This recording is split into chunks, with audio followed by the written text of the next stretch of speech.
বন্ধুরা, আজ ফেসবুকের ইন্টারেস্টিং সেটিংস সম্পর্কে আমি আপনাদের বলবো।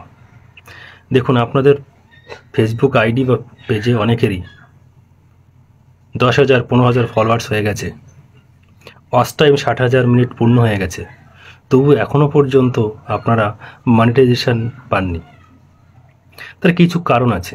দেখুন, আপনাদের পেজে এমন কিছু কপিরাইট এসে গেছে যার জন্য আপনারা কিন্তু মনিটাইজেশনটা পাননি, বা পেজের রিচ বাড়ছে না। তো মনিটাইজেশন না পাওয়ার কারণ কি, সেটা আজ আমি আপনাদেরকে বলবো। দেখুন, আমি স্ক্রিন শেয়ারের মাধ্যমে আপনাদেরকে জানিয়ে দিই কীভাবে আপনারা সেটা চেক করবেন, এবং কপিরাইট যুক্ত কোনো কিছু থাকলে সেটা আমরা কীভাবে ডিলিট করবেন। দেখুন, আমি স্ক্রিন শেয়ার করে আপনাদেরকে দেখিয়ে দিই। দেখুন, প্রথমে আপনারা আপনাদের ফেসবুক যে লোগো অ্যাপ্লিকেশনটা সেটা ওপেন করবেন। ওপেন করার পরে আপনারা দেখতে পাবেন উপরে ডান দিকের কোণাতে আপনারা একটা লোগো দেখতে পাবেন, 3 ডট। এই 3 ডটে আপনারা একটা ক্লিক দেবেন। ক্লিক দেওয়ার পরে একটু স্ক্রল করে নিচে আসবেন। নিচে আসার পরে দেখুন 3টে অপশান আছে, help and support, setting and privacy, professional access. তো আপনারা এই হেল্প অ্যান্ড সাপোর্টে একটা ক্লিক দেবেন। দেওয়ার পরে একটা ইন্টারফেস ওপেন হয়ে যাবে। আপনারা এখান থেকে কি করবেন, এখান থেকে আপনারা যে সাপোর্ট ইনবক্স বলে যেটা আছে, এই যে সাপোর্ট ইনবক্স, আপনারা এটাতে একটা ক্লিক দেবেন। ক্লিক দেওয়ার পরে আপনাদের সামনে আরেকটা ইন্টারফেস ওপেন হলো। সেখানে দুটো অপশান আছে, রিপোর্টস অ্যান্ড আদার্স আর ইওর অ্যালার্টস। আপনারা প্রথমটা একবার চেক করুন, ট্যাব দিক এটা ক্লিক করে চেক করুন। দেখুন, নো রিপোর্টস, মানে আপনাদের এরকম লেখা থাকতে হবে যে কোনো রিপোর্ট নেই। ওকে, আপনার ওখান থেকে ব্যাক করলেন, উপরে আরেকটা দিয়ে ব্যাক করলেন, করার পর নিচে অপশানটা এটা ইওর অ্যালার্টস, এটাতে চলে যাবেন। দেখুন, এখানে কিন্তু দুটো ইস্যু আছে, কপিরাইট ইস্যু।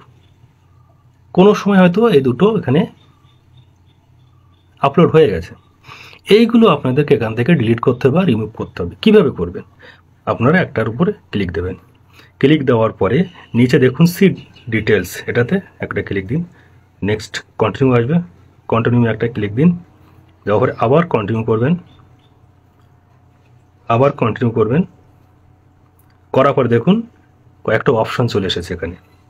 আপনারা এখান থেকে কী করবেন, এই যে রিমুভ ভিডিও, যেটা এই রিমুভ যেটা, এটাতে একটা ক্লিক দিয়ে আমি কন্টিনিউ করলাম।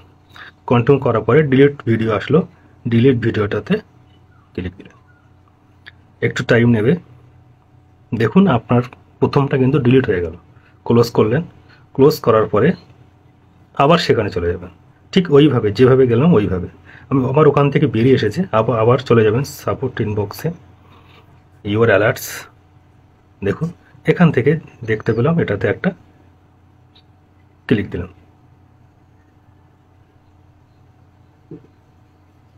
কন্টিনিউ করলাম, কন্টিনিউ করতে করতে ঠিক রিমুভ যেটা আছে, রিমুভ ভিডিও, সেটাতে একটা ক্লিক দেবো আমরা।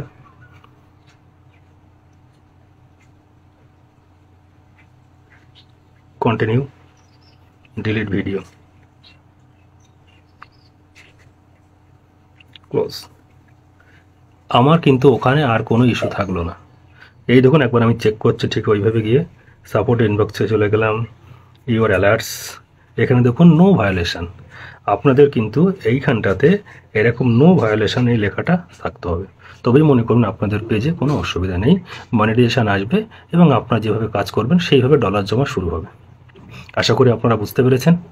যদি আমার ভিডিওটা ভালো লেগে থাকে আমার আইডিটাকে ফলো দেবেন, ভিডিওটা শেয়ার করবেন এবং কমেন্টস করবেন। ওকে, ধন্যবাদ সবাইকে, বাই।